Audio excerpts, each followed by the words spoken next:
और विनीता हॉस्पिटल से ब्लड की बोतल का इंतजाम करती है और खुद अपने ही हाथों से खुद को घर में रहकर ब्लड चढ़ा लेती है। अगले दिन विनीता, अब तुम्हारी तबीयत कैसी है? देखो, मुझे पता था ब्लड चढ़ते ही मेरी सारी वीकनेस दूर हो जाएगी। मुझे बहुत अच्छा लग रहा है, एकदम ठीक हूँ मैं। कुछ दिनों के बाद विनीता की प्रेगनेंसी का 8वां महीना हो चुका था और एक दिन सुबह के वक्त विनीता अच्छे से तैयार होके विनीता अपने घर से निकलती है। क्या हुआ विनीता, सुबह सुबह कहाँ जा रही हो? बहुत दिन हो गए हॉस्पिटल नहीं गई, सोच रही हूँ आज ड्यूटी पर चली जाती हूँ। डॉक्टर का भी फोन आया था अभी। लेकिन बेटा, अब तुम्हारा 8वां महीना चल रहा है। ऐसी हालत में तुम्हें घर में आराम करना चाहिए और डिलीवरी करवाने तो बिल्कुल भी नहीं जाना चाहिए। लेकिन क्यों मम्मी जी, डिलीवरी करवाने में क्या प्रॉब्लम है? ये तो मेरा जॉब है और हॉस्पिटल में दिन रात यही तो करवाती थी। आपने कहा कुछ दिन काम पर मत जाओ, इसलिए नहीं गई। हाँ मम्मी, वैसे विनीता ठीक ही तो कह रही है, उसका रोज का काम है ना ये। तुम आजकल के बच्चे ना कुछ नहीं समझते। अरे तुम्हें वैसा तो सब पता है, लेकिन शायद ये नहीं पता कि इस हालत में अगर तुम डिलीवरी करवाने आई औरतों को देखोगी तो तुम्हारी सेहत पर बुरा असर पड़ेगा। अरे मम्मी, ऐसा भी कुछ होता है क्या? मम्मी जी, किसी और की डिलीवरी करवाने से मेरे ऊपर कैसे फर्क पड़ सकता है? मैं कोई पहली बार थोड़ी ना ये सब करवाने जा रही हूँ। विनीता अपने सास की एक नहीं सुनती है और हॉस्पिटल चली जाती है। वहाँ से वापस आने के बाद अरे मम्मी जी, आपको मेरी बहुत चिंता हो रही थी ना?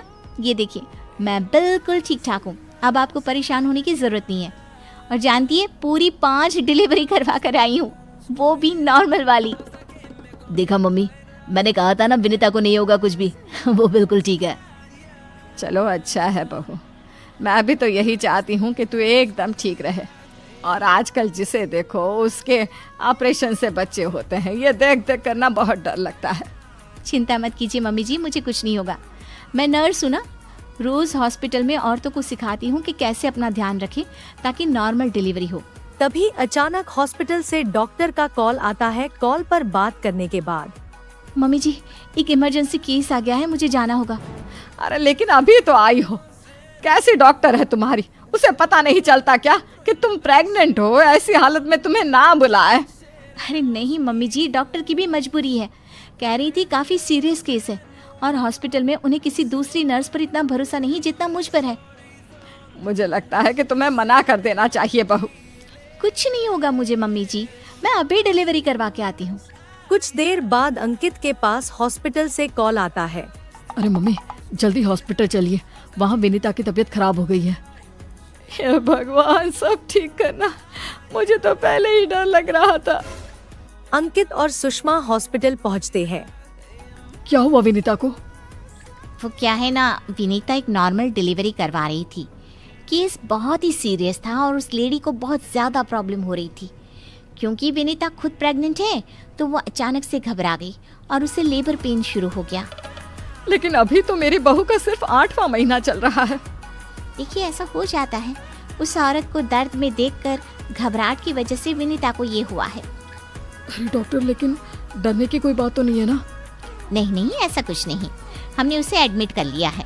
तभी सब देखते हैं विनीता अपने हाथ में एक छोटी सी बच्ची लिए बाहर आती है। अरे विनीता, तुम्हारी तो तबीयत ठीक नहीं थी, तुम्हें दर्द हो रहा था, तुम बाहर क्यों आ गई? अरे दर्द हो रहा था तो क्या हुआ, मैंने वो दवाई ले ली जिससे जल्दी आने वाले लेबर पेन रुक जाते हैं। और वैसे भी डॉक्टर, उस औरत को मेरी ज़रूरत थी, उसकी देखभाल के लिए मुझे ठीक होना ही था। ये देखिए, उसका बच्चा एकदम सही सलामत है। अरे वाह मेरी बहू, तूने तो अपने तबीयत की परवाह ना करके किसी और की जान बचाई। मुझे तुम पर गर्व है विनीता। ऐसी ही थोड़ी ना वो हॉस्पिटल की सबसे अच्छी नर्स बनी है। मैंने कहा था ना मम्मी जी, मैं नर्स हूँ, मुझे अपने से पहले दूसरों की तकलीफ दिखाई देती है और मैं पहले अपने मरीजों की जान बचाती हूँ, फिर खुद की। वीडियो अगर अच्छा लगे तो वीडियो को लाइक जरूर कीजिएगा और ऐसे वीडियो देखने के लिए हमारे चैनल को सब्सक्राइब जरूर कीजिएगा और एक प्यारा सा कमेंट भी।